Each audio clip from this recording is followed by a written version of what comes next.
I'm Diana Renn. I'm the Mentor Fellow for the Pathway in Writing at Creature Conserve this year.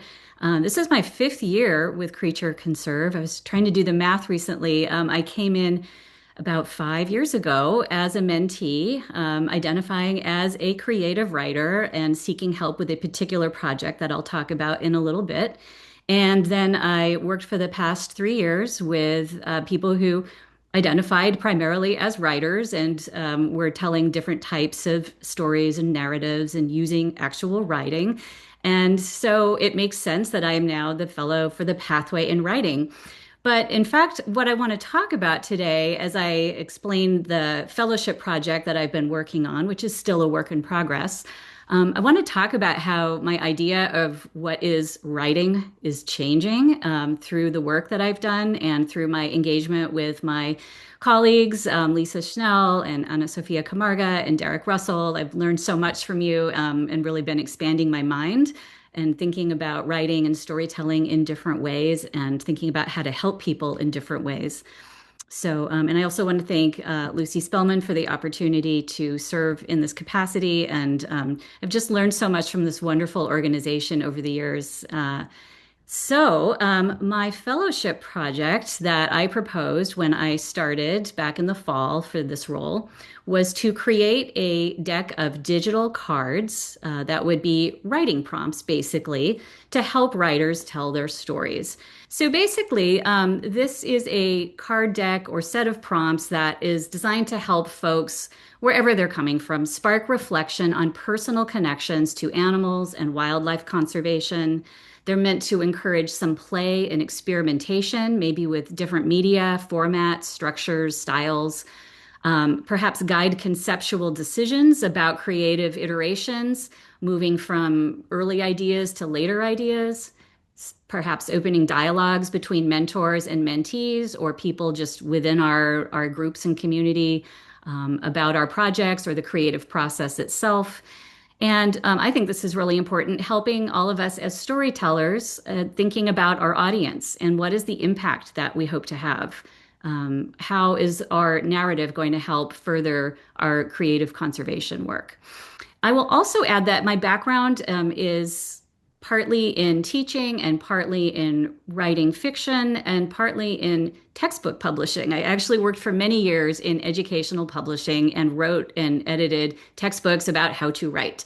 And I work as a book coach and an editor as well. And so I have a lot of my professional identity wrapped up in how to get people from A to B and finish a project or get that deliverable out the door, how to make it polished and shiny. And I have processes that have largely worked and that I'm happy to communicate, and I find that satisfying. But I wanted to really challenge myself to untether myself from linear thinking and think about how this is not a textbook and that maybe I'm doing something that is a little bit more associative.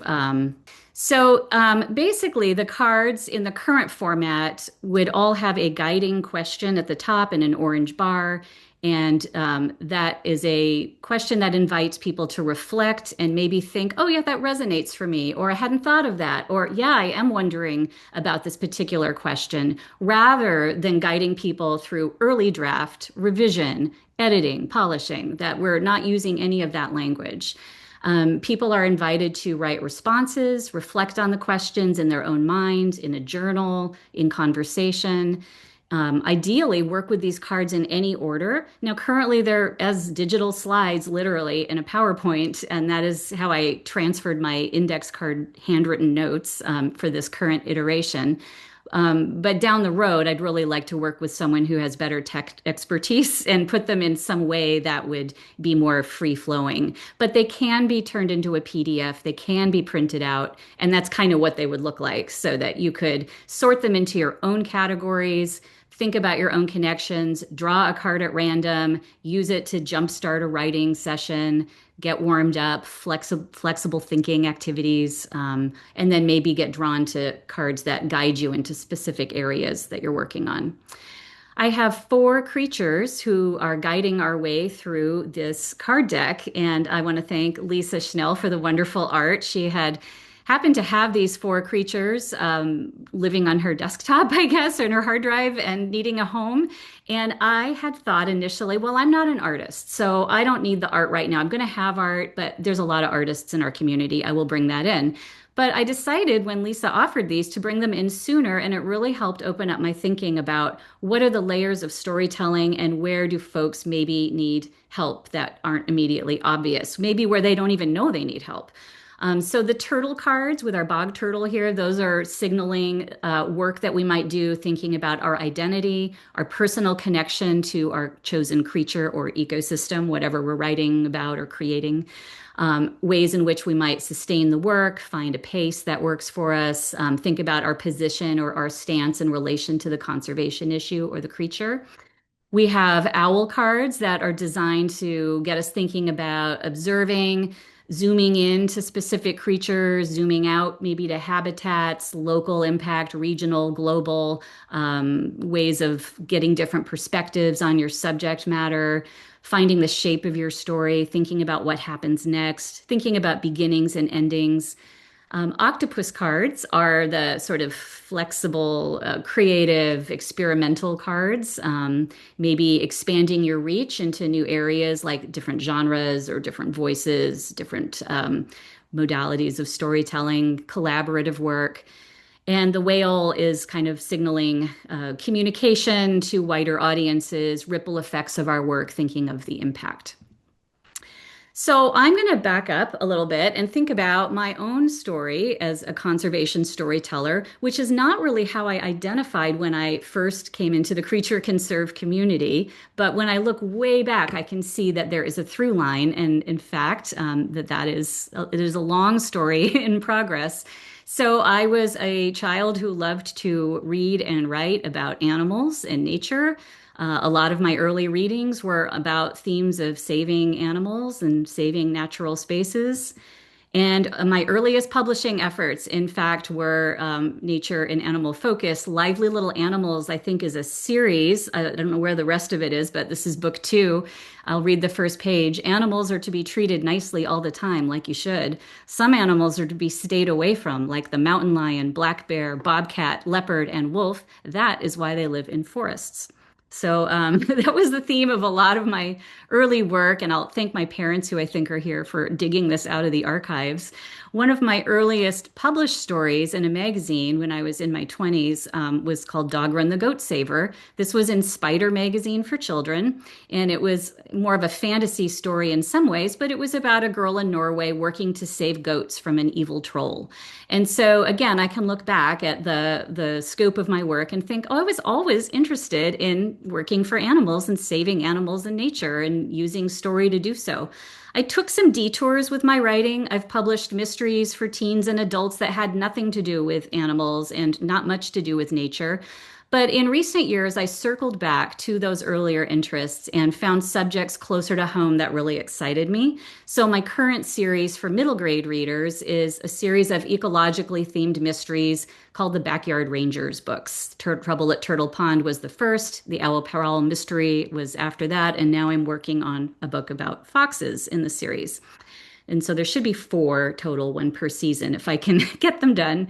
But these are really inspired, I think, by my early reading adventures as a kid and also my work in my community as a community scientist and a parent volunteer in my son's school. And there's a different origin story for the project. So we can think of where we began as storytellers, but also with regard to a specific conservation concern or creative project, that's going to have a point of origin too. And I think it's when I moved to a town where a lot of my neighbors were turtles. And I became very interested in where turtles and other animals and humans are intersecting. Where do our paths literally cross and what happens? Specifically, I became super interested in the Blandings turtle. This is an endangered freshwater turtle. It is in limited areas in mostly the northeast of the United States. I'm in Massachusetts. There's some pockets of them in the Midwest, Wisconsin, I believe, and Canada, Ontario. But it is a population that's been in decline for various reasons, mostly predation, but also wildlife poaching and various other issues related to habitat loss and fragmentation. And so, as I got more involved with my community around turtles and people who were helping them, I became more and more interested in this species, but also the community. All of these hands on the turtles you see in one of the pictures, and just the total dedication of students and parents and teachers and representatives here from Zoo New England who took us turtle tracking to monitor nests. There were so many ways to gain an entry point and start a path of helping turtles and maybe eventually other animals. So this became my on-ramp into more hands-on conservation work, especially when we had 10 little turtle hatchlings living in our guest bedroom for a whole month. So after they left, they go into schools basically in towns around our area, and they are called head started turtles. They are raised by kids in the classrooms through the winter and released to the pond in the summer, having grown exponentially, almost 10 times their original size. They come in as cookies, they leave as cheeseburgers, and they are better able to withstand predators and other dangers, ideally. And in this way, the population is gradually rebuilding, and the earliest graduates of the Head Starting program are now starting to have nests that we can identify. So it's a long process. It's an exciting process. And I thought, we need a thriller about turtles. And that is what I ended up writing for my next mystery novel. And I decided the mysteries I really want to write about are very close to home. They're in our communities, in our yards. They are our neighbors. They are wildlife neighbors. So that's my son when the book was first published a few years ago.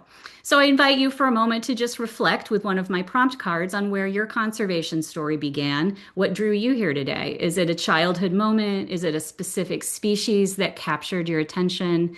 Is it a place you wanted to protect? Is it a question you had that stayed with you? Is it a community that has inspired you? And so you can take a moment to think about that.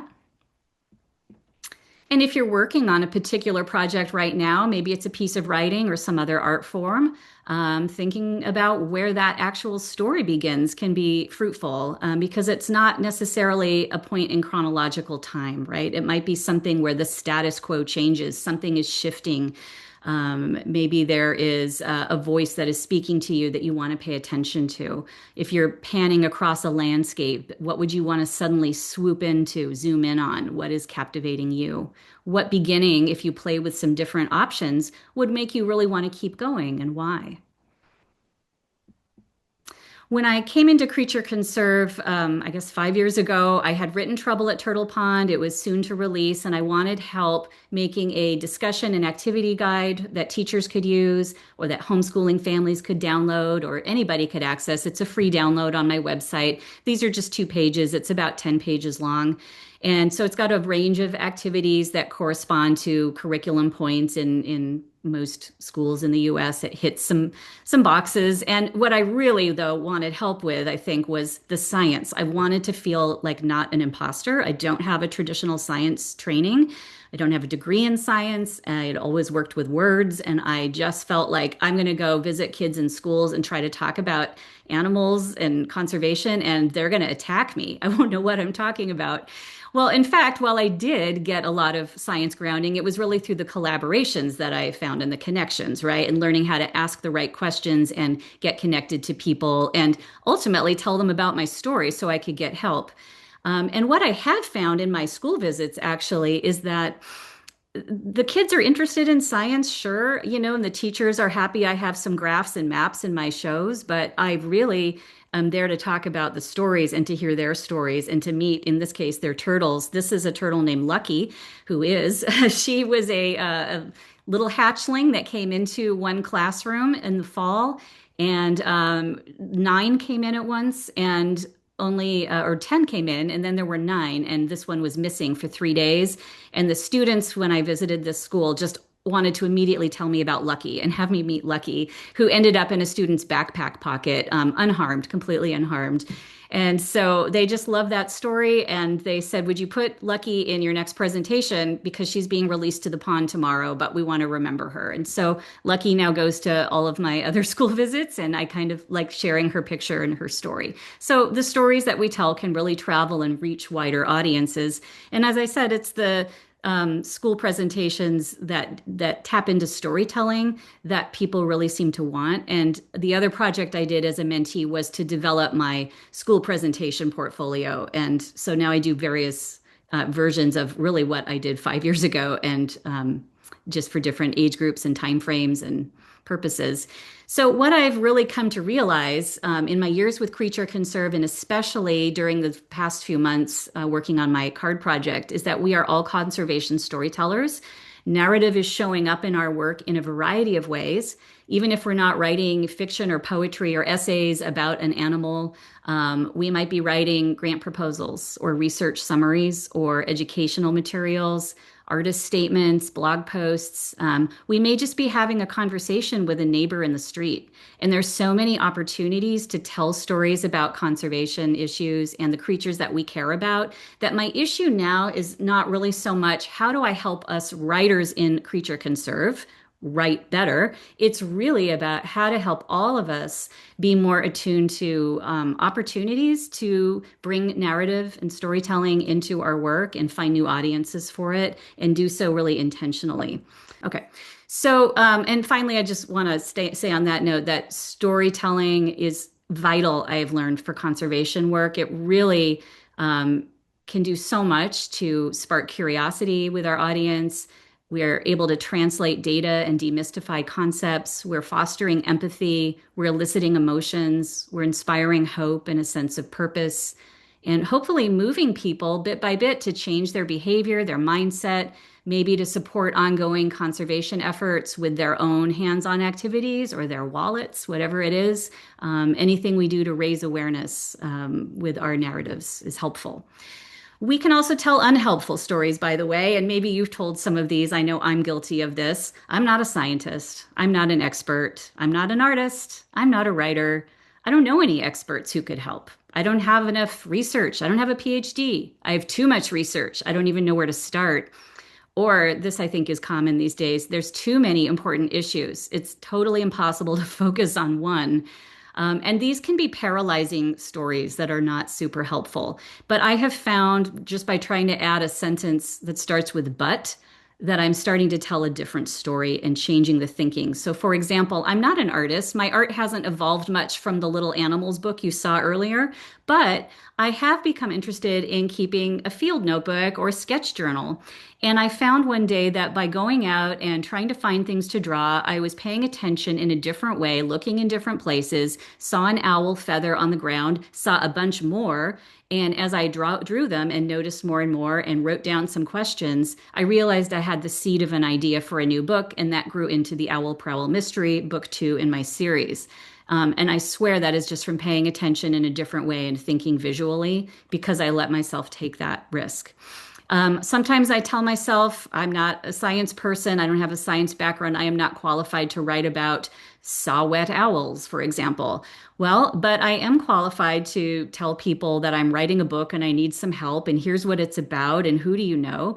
And so I've been able to connect with Dr. Windmiller, a herpetologist who was kind enough to read Turtle Pond in an earlier draft and correct all my errors. And Hilary Seiner, a wildlife biologist, who let me follow her and her saw-whet owl banding team in New Hampshire. And because I did that, and because I didn't end my story with I'm not a scientist, I was able to get really up close and personal with these elusive migrating saw-whet owls that are normally almost impossible to see, and to really see how those scientists and banders are working with them, what they're learning, how they handle them, and all these details were able to be put into my book, The Owl Prowl Mystery. So I'm going to kind of flip through some different card types rather quickly and then go into another story behind them. But I do have some card types that are about just flexing your creative muscles, thinking about what wild ideas you could try, different genres, formats, or media, shifting perspective. What if you told your story from the voice of the land or weather? What if you made a fictional field journal and imagined someone from the future stumbles upon it? And maybe those creatures that you documented are not there. What if you had a conversation between two different species? What if you played with time? This is a card that was contributed by Lisa Schnell. I am taking contributions. If you're in our Creature Conserve community, I'm going to be poking you to send more work in because I would really love this to grow and grow. And Lisa's contribution here is really about sustainability and getting momentum with your practice, maybe setting small, realistic goals. 5 minutes of writing or brainstorming, 10 minutes of quiet observation, doing some sketching, and really focusing on the present rather than getting overwhelmed about describing all the birds. What if you zoomed in on one bird? So I love that. Thank you, Lisa. And my other colleague, Ana Sofia Camarga, contributed a wonderful prompt about what do you want to honor in this story?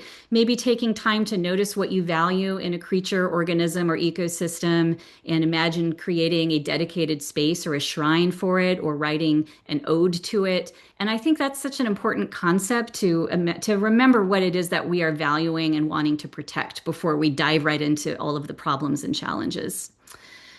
Some of my cards are really about zooming in, as I said, versus pulling out and getting the broader view. So I have a bunch that play with ways to get an angle on the story, what is happening, writing short observations, what do you see, hear, smell, feel, activating your senses, and then maybe shifting perspective and writing it from the creature's perspective. Doing that type of work is how I wrote an essay about a Chinese mantis, a type of praying mantis. I named this one Marcel, and he became the subject of an essay in an environmental journal.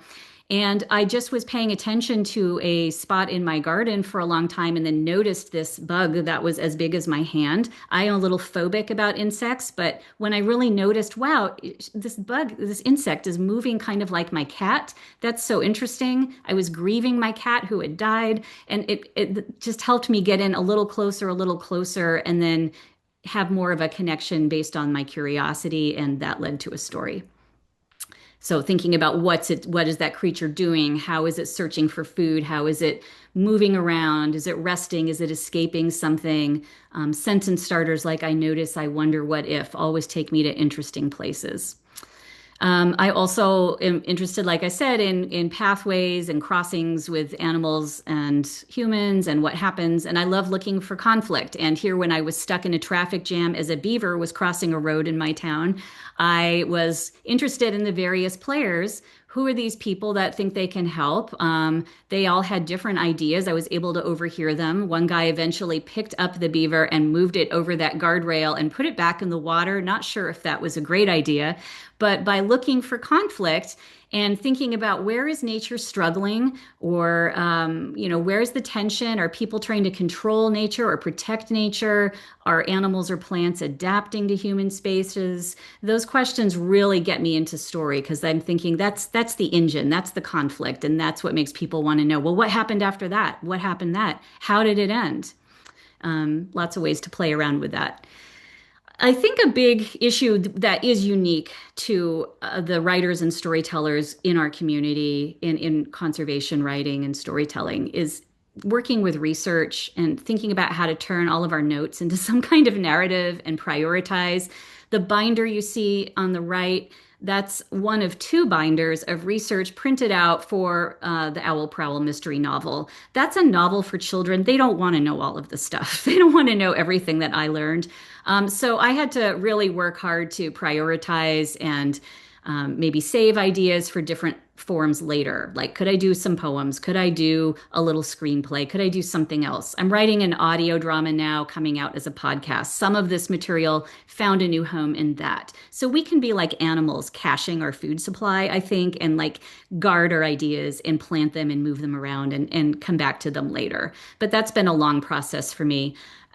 Organizing ideas in a way that kind of makes sense, making decisions. So I'm working on more cards that will help people do this type of work and thinking about how to tell the science in a story form.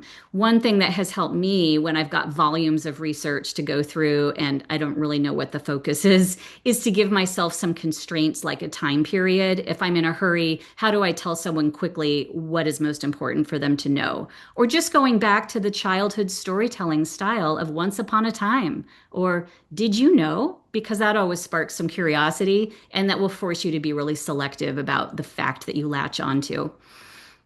thinking about what the story is really about, listing, prioritizing, thinking of your audience and what they most need to know.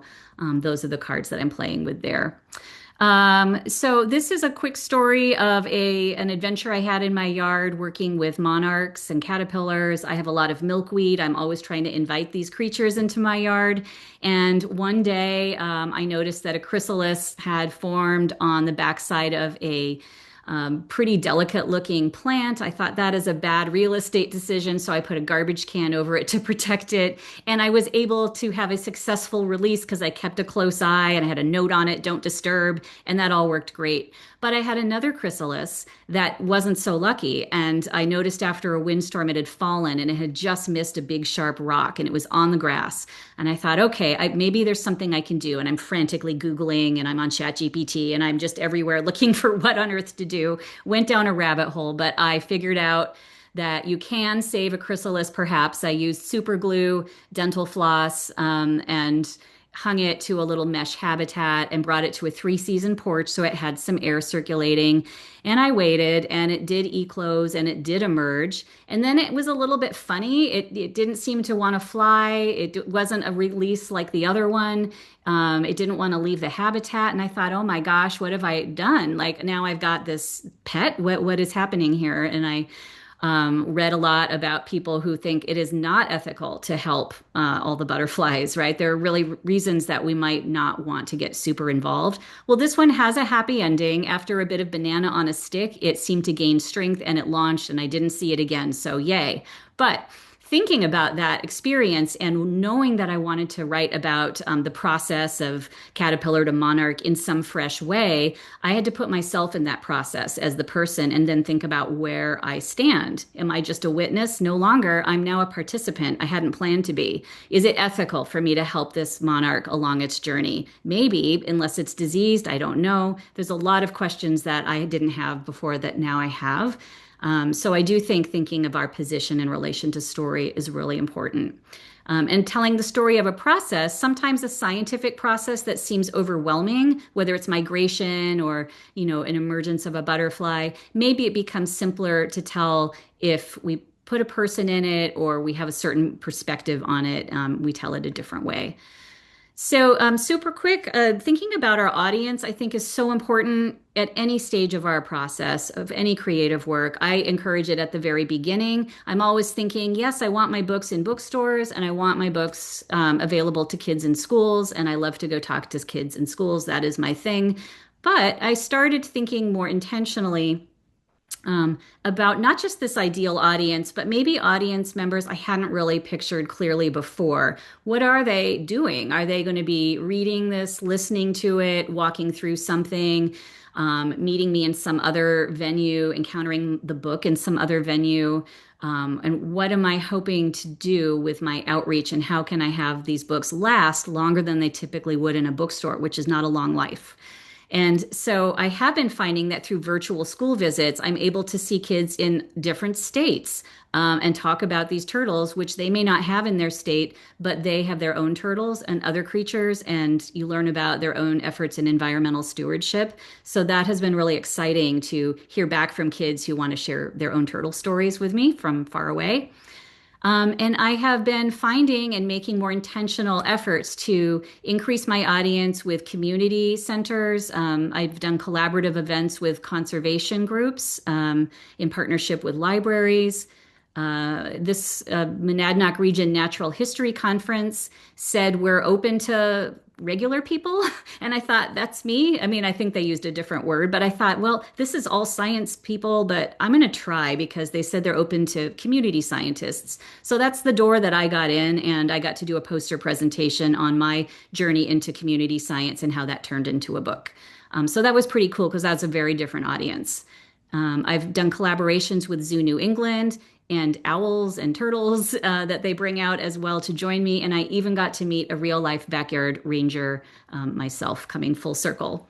So I think it's fun to think about the ripple effects our projects can create. They don't have to be accidental. We can be intentional and work, find collaborators, find opportunities, open doors to get our work in front of more and more people. And the storytelling is key because you have to tell that story of what you're working on and why you're excited about it.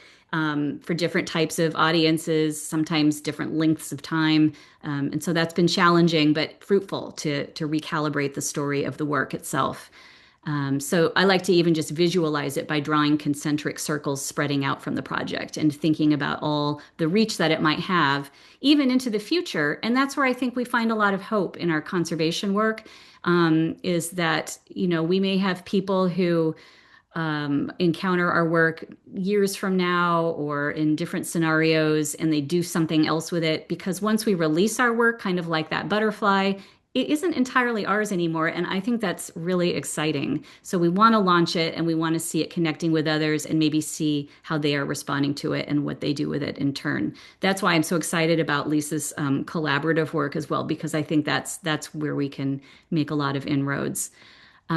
Basically, the point of my work is really now less to serve creative writers per se, and more to serve all of us with this tool in some way that I hope is helpful to inspire intentional storytelling in our conservation work, help people notice fresh opportunities for storytelling, really so that we can communicate what we care about so that other people are also going to care, because that is key to furthering the ongoing conservation efforts.